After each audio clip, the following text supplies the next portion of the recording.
आज 4 मार्च से बेसिक शिक्षा विभाग से संबंधित जो भी महत्वपूर्ण न्यूज़ है उनको इस वीडियो में देखेंगे, तो आप वीडियो पूरा देखिएगा। सबसे पहले हम देखते हैं कि जो इस समय वर्तमान में विधानसभा निर्वाचन उत्तर प्रदेश में चल रहा है, तो यहाँ पर जो वोटों की काउंटिंग होगी, वोटों की काउंटिंग की जाएगी। उसमें सबसे पहले पोस्टल बैलेट के वोट गिने जाएंगे, उसके बाद में ईवीएम की मतगणना की जाएगी। ऐसी खबर आई हुई है, तो इसके बारे में सच्चाई क्या है और डिटेल क्या है पूरा इस वीडियो में देखेंगे। तो शुरू करते हैं इस खबर को। तो यहाँ पर लखनऊ से खबर है, 10 मार्च को विधानसभा चुनाव में 9 सीटों के लिए होने वाली मतगणना निष्पक्ष और शांतिपूर्वक संपन्न कराने के लिए प्रशासनिक तैयारियां चल रही हैं। इसी सिलसिले में गुरुवार को जिला प्रशासन ने राजनीतिक दलों के प्रतिनिधियों और प्रत्याशियों के साथ बैठक कर मतगणना की प्रक्रिया पर चर्चा की। जिला निर्वाचन अधिकारी अभिषेक प्रकाश ने कलेक्ट्रेट में राजनीतिक दलों के अलावा निर्वाचन कार्यालय के अधिकारियों और पुलिस अधिकारियों के साथ बैठक की और मतगणना की तैयारियों के बारे में विस्तार से बताया। जिला निर्वाचन अधिकारी ने आश्वस्त किया कि चुनाव आयोग के निर्देशों के अनुसार ही मतगणना संपन्न होगी। किसी तरह की शिकायत या दुविधा होने पर सीधे मुझसे संपर्क कर सकते हैं। 10 मार्च के सुबह 6 बजे सभी मतगणना टीमें रमाबाई स्थल पहुंच जाएंगी। 8 बजे से मतगणना प्रारंभ होगी। पोस्टल बैलेट और सर्विस पोस्टल बैलेट की गणना 8 बजे से शुरू हो जाएगी। केवल वीवीपैट की पर्चियों का मिलान ईवीएम की मतगणना के पश्चात किया जाएगा। सबसे पहले प्रत्याशी मतगणना अभिकर्ताओं की नियुक्ति फॉर्म 18 को भर कर करेंगे। मतगणना अभिकर्ता अपने पास के अनुसार निर्धारित विधानसभा एवं टेबल के आवंटन के आधार पर स्थान ग्रहण करेंगे। जो अभिकर्ता जिस टेबल पर होगा उसको अपनी छोड़कर दूसरे की टेबल पर नहीं जाना होगा। एक समय पर प्रत्याशी या उसका इलेक्शन अभिकर्ता ही मतगणना कक्ष में उपस्थित रहेगा। मतगणना टेबल पर एक मतगणना पर्यवेक्षक, एक माइक्रो ऑब्जर्वर, एक मतगणना सहायक, एक चतुर्थ श्रेणी कर्मचारी और एक प्रत्याशी का नियुक्त किया गया मतगणना अभिकर्ता उपस्थित होगा, जो गणना और उसकी समस्त गतिविधियों का पर्यवेक्षण करेगा। तो इस प्रकार से मतगणना की जाएगी। प्रति विधानसभा बार 14 मतगणना टेबल प्लस आरओ टेबल की व्यवस्था की गई है। आरओ टेबल पर ही पोस्टल बैलेट की गणना की जाएगी। तो सबसे पहले चुनाव में पोस्टल बैलेट की गणना की जाएगी, तत्पश्चात मशीनों में पड़े वोटों की गणना की जाएगी। नेक्स्ट जो ग्रेचुइटी से संबंधित जिसके बारे में सभी परेशान रहते हैं, ये भी खबर है कि सेवानिवृत्ति से पहले विकल्प नहीं तो भी उत्तराधिकारी ग्रेचुइटी का हकदार होगा। यहाँ भी कोर्ट ने ये साफ किया है। तो देखते हैं पूरी न्यूज। इलाहाबाद हाई कोर्ट ने कहा है कि 60 साल में सेवानिवृत्ति विकल्प नहीं भरने के कारण सेवा काल में मृत्यु अध्यापका के पति को ग्रेच्युटी का भुगतान करने से इनकार नहीं किया जा सकता है। कोर्ट ने जिला बेसिक शिक्षा अधिकारी प्रयागराज को उषा रानी केस में हुए फैसले के तहत याची की मांग पर 3 माह में निर्णय लेने का निर्देश दिया है।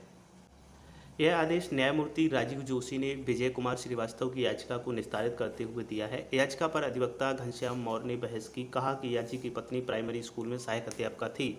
9 नवंबर 2016 को उसकी मौत हो गई। अन्य सेवानिवृत्ति परिलाभों का भुगतान कर दिया गया, किंतु यह कहते हुए ग्रेच्युटी का भुगतान नहीं किया गया कि याची की पत्नी ने 60 साल में सेवानिवृत्ति होने का विकल्प नहीं भरा है। नियमानुसार सभी अध्यापकों को सेवानिवृत्ति विकल्प भरने का निर्देश दिया गया था। यह 60 साल में सेवानिवृत्ति लेना का था अथवा 2 साल सेवा विस्तार का था। तो इससे साफ है कि सेवानिवृत्ति के बाद में जो 60 साल से पहले का एक विकल्प फॉर्म भरा जाता है उसके आधार पर ग्रेच्युटी मिलती है। लेकिन सेवा काल 60 साल से पहले यदि कोई घटना हो जाती है और उसका फॉर्म नहीं भरा है तो इस संबंध में कोर्ट ने भी आश्वस्त किया है कि इन्हें ग्रेच्युटी मिलनी चाहिए। वहीं केंद्रीय कर्मियों के लिए बहुत ही महत्वपूर्ण खबर निकल के आ रही है कि इन केंद्रीय कर्मचारियों को मिल सकता है पुरानी पेंशन बहाली का तोहफा। केंद्र सरकार ने मंत्रालय से राय मांगी है, तो देखते हैं डिटेल क्या है।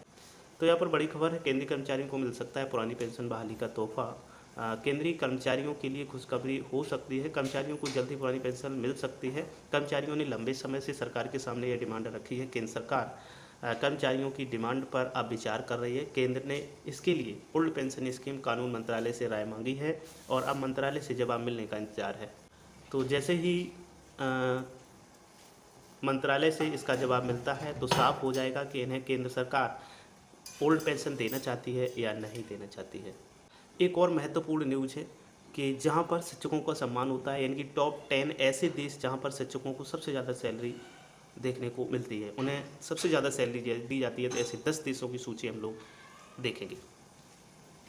इन 10 देशों की सूची में सबसे टॉप पर आता है स्विट्जरलैंड। एक शिक्षक जो ज्यूरिख क्षेत्र में काम करता है, स्विस 13 महीने की वेतन प्रणाली के तहत सालाना बहुत कुछ रुपया देता है, मतलब 13 महीने का पेमेंट एक तरीके से हम इसे कह सकते हैं।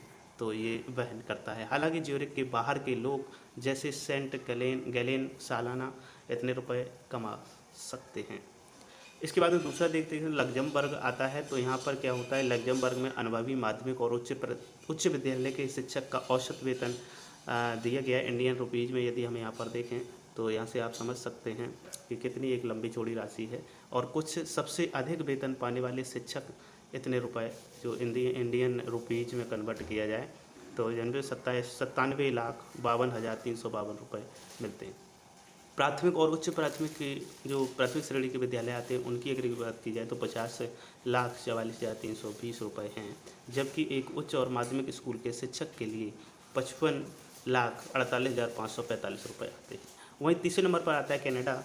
और इस कनाडाई शिक्षक का एक जो कनाडाई शिक्षक होता है उसके औसत वेतन की अगर हम बात करें तो वहाँ पर लगभग 75,63,850 रुपये इंडियन रुपीज़ में इतने सालाना भुगतान किया जाता है।